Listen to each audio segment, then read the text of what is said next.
and dangerous. Police identify a career criminal in the horrific murder of UCLA grad student Brianna Kupfer.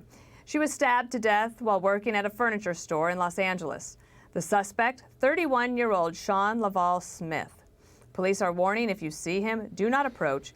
Call 911. Welcome to a brand new hour of America's Newsroom. I'm Dana Perino. How you doing, Dana? Separate Good, floors again today. I miss you. See you soon, all right?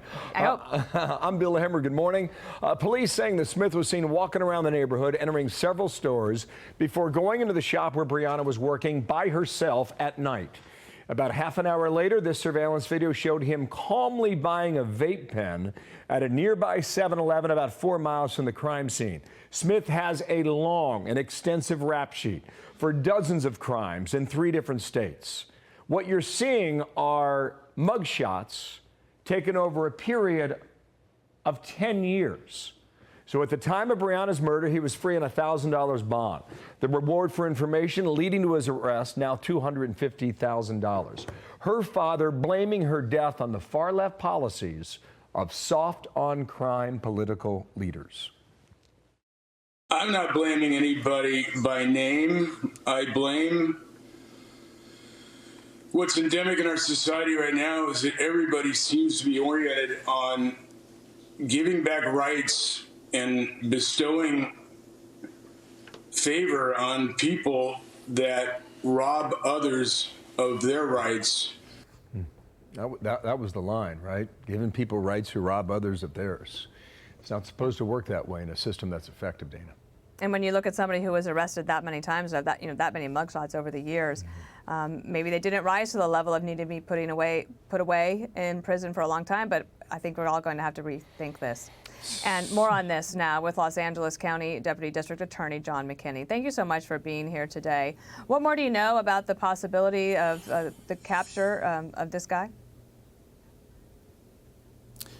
Good morning, Dana and Bill. Thanks for having me. Well, I'm very confident in law enforcement here in Los Angeles County and throughout Southern California.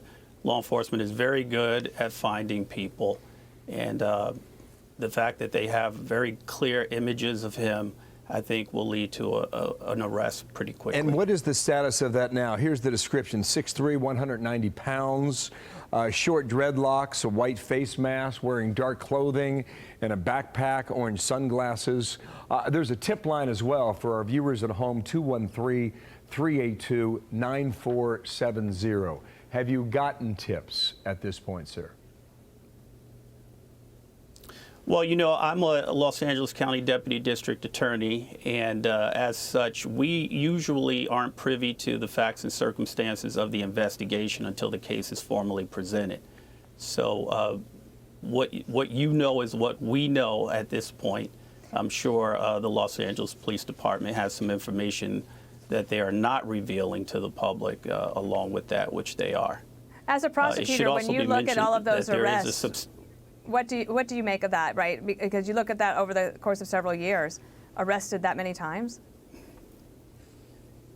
Yeah, you know, without having his specific record, it's hard to really offer an opinion on what type of crimes he has been committing. But clearly, he's a career criminal, and given his age, with that many arrests and convictions, this is a person who will continue to commit crime. His crime is probably escalating. Obviously, there's no more serious crime than one can commit than murder, especially murder of an innocent, unarmed person like Brianna. Yes, sir. The comment from the father a moment ago. Clearly somebody who shouldn't have been on the streets. No doubt. No doubt. I think that's the fundamental question here. And what he's arguing is that you're giving rights to people who rob the rights of others. What would you say to that, Father? Well, I thought that was so eloquent and, you know, so pithy, and really summed up what's wrong with our criminal justice policies in Los Angeles County, and I think increasingly around the country. We are not focused on victims. We're not focused on public safety. In Los Angeles County, you know, my boss, George Gascon, has a soft spot for criminals. He also is on a mission to raise his own stature nationally as some kind of criminal justice reformer. And he's doing it by leading in favor of criminals and not victims. Is he making your city less safe? Absolutely. He has created an environment where crime thrives here in Los Angeles County by explicitly telling the criminal community, you can commit crimes, certain crimes, I will not prosecute you at all. You can commit other serious and violent crimes, and I will down charge you for those crimes. He's not prosecuting theft crimes to some extent. He's not prosecuting gun crimes to the fullest extent of the law. We know he's advocating for people to be released without bail. It's just a mess here in Los Angeles County, and it happens so quickly. Do you have any autonomy to make decisions on your own? Like, I know that that's his policies, but you as a deputy district attorney, can you do anything differently in your personal work?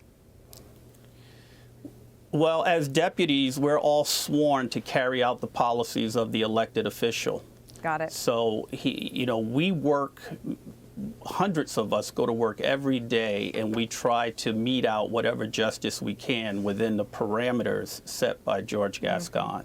And, we push the limits, I think, and we have challenged him. He's been sued by our union. He has been restrained from enacting certain policies.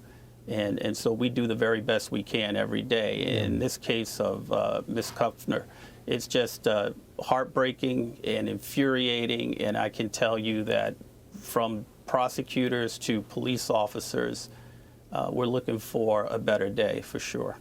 Right. Good luck. You got your hands Thank full. you, John. John McKinney will be in contact, all right? Thank you We're so watching much. here from New York. All right. Thank you, sir. Appreciate it. 7 past the hour now.